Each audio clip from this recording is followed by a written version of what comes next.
Bonjour et bienvenue sur ma chaîne Les Petites Infos de Nat. Je m'appelle Nathalie et je dirige Alpha Secrétariat depuis 2009, un service d'assistance juridique et de formalité. Aujourd'hui, j'avais envie d'aborder les statuts juridiques lors de ta création d'entreprise. La création d'une entreprise nécessite bien évidemment une très grande réflexion,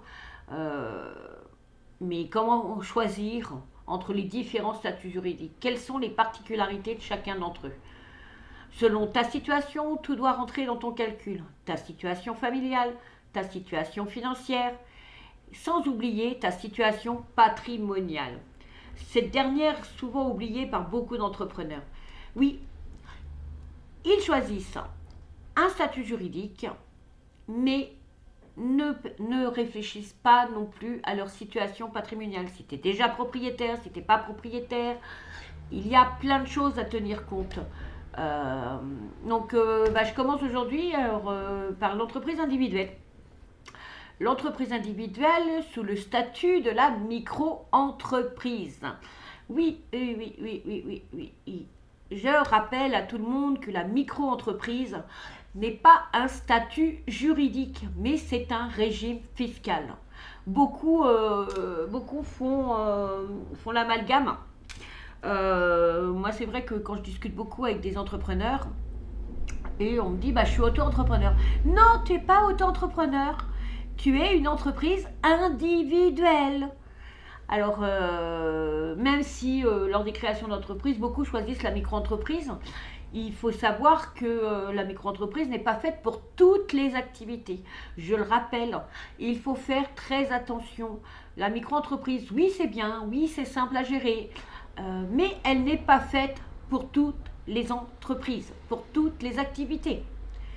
Il est particulièrement adapté aux activités qui génèrent un chiffre d'affaires modeste et permet une simplification administrative ainsi qu'un régime fiscal et social allégé. Cependant, il est important de prendre en compte les limitations et les contraintes qui peuvent être associées à ce statut. N'oublie pas que le paiement des cotisations est sur le chiffre d'affaires encaissé. Beaucoup se trompent. Attention, c'est le chiffre d'affaires encaissé. Donc, il faut réfléchir aussi que tu n'as pas la possibilité de normalement déduire des frais réels. Alors oui, tu peux demander effectivement aux impôts de bénéficier de la TVA. Mais normalement, le régime fiscal de la micro-entreprise, c'est que tu ne déduis pas tes frais réels. Donc, il y a plein de choses... C'est-à-dire que quand tu achètes du matériel, alors moi je vois beaucoup des mecs du bâtiment, alors désolé, mais je prends cet exemple parce que c'est ce que je vois beaucoup, les mecs du bâtiment qui se mettent en micro-entreprise. Mais pensez à une chose, c'est que vous achetez du matériel. Ce matériel, vous ne pouvez pas récupérer la TVA. Normalement, vous ne pouvez pas récupérer la TVA. Et beaucoup, alors même si vous avez la possibilité de demander aux impôts un numéro de TVA, c'est tout à fait possible, mais encore faut-il le faire. Et beaucoup ne le font absolument pas. Donc il y a un deuxième statut aussi, on a la société à responsabilité limitée, qui est un choix aussi également courant pour certaines entreprises quand vous êtes avec plusieurs associés. Il permet de limiter la responsabilité des associés au seul montant de leurs apports et vous répartissez le capital social entre vous. Alors minimum de capital 1 euro.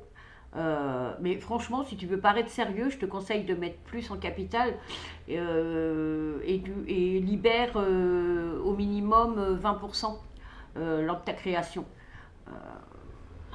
Oui, les formalités de création et de fonctionnement sont un peu complexes pour une micro-entreprise, parce qu'il te faut une rédaction de statut, tu es le gérant de la société, donc il faut bien tout réfléchir à tout ça avant de choisir son statut juridique. Alors on a aussi la SAS, c'est la société par action simplifiée. Je vois beaucoup d'entrepreneurs qui se mettent en SAS car il offre une grande souplesse de fonctionnement ainsi qu'une responsabilité limitée des associés, c'est pareil. Mais on aura également une rédaction de statut donc, et d'autres documents annexes. Si ça t'intéresse, je te ferai un podcast détaillé pour chaque statut juridique dans les mois à venir, on va voir. Nous avons également la société anonyme. Elle était beaucoup plus adaptée aux grandes entreprises avec une gestion par un conseil d'administration des actionnaires. Et je vous conseille également, il y a une rédaction de statuts aussi. Prenez des professionnels aussi pour rédiger vos statuts. C'est quand même très très important parce qu'ils sont là pour ça aussi. Donc il y a d'autres statuts qui existent, mais je vous en parlerai plus tard dans d'autres podcasts, tels que la SNC, la société en participation, l'entreprise, l'EURL.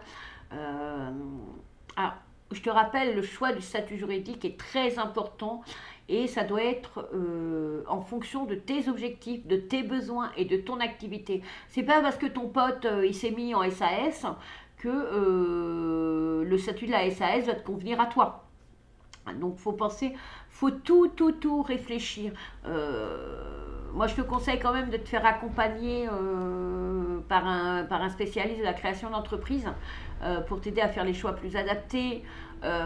Consulte un expert comptable pour tes chiffres parce que c'est très important aussi de tout cadrer correctement. Donc voilà, je voulais vous en parler un petit peu parce que je trouve que vous n'êtes pas assez informé ou c'est tellement trop facile de choisir la micro-entreprise. Ouais, voilà, je prends la micro-entreprise et puis bah ça s'arrête. Aujourd'hui, non, il y a d'autres statuts juridiques qui peuvent peut-être être plus avantageux pour vous. D'ailleurs, même pour moi, je suis en train d'envisager de changer de statut en vue de mon évolution au niveau de mes affaires. Donc, faut bien réfléchir, je vous concède. Alors, j'espère que cet épisode t'a été utile. N'hésite pas à me faire part de tes commentaires et suggestions pour les prochains épisodes. Et si tu as envie que je parle d'un sujet, n'hésite pas. Envoie-moi ou commente en dessous les podcasts ou envoie-moi un petit message pour me dire les sujets que tu as envie que j'aborde. Et je les aborderai volontiers. Merci de m'avoir écouté. Et puis, n'oublie pas de t'abonner à ma chaîne. Et à bientôt pour de nouveaux épisodes. Ciao, ciao!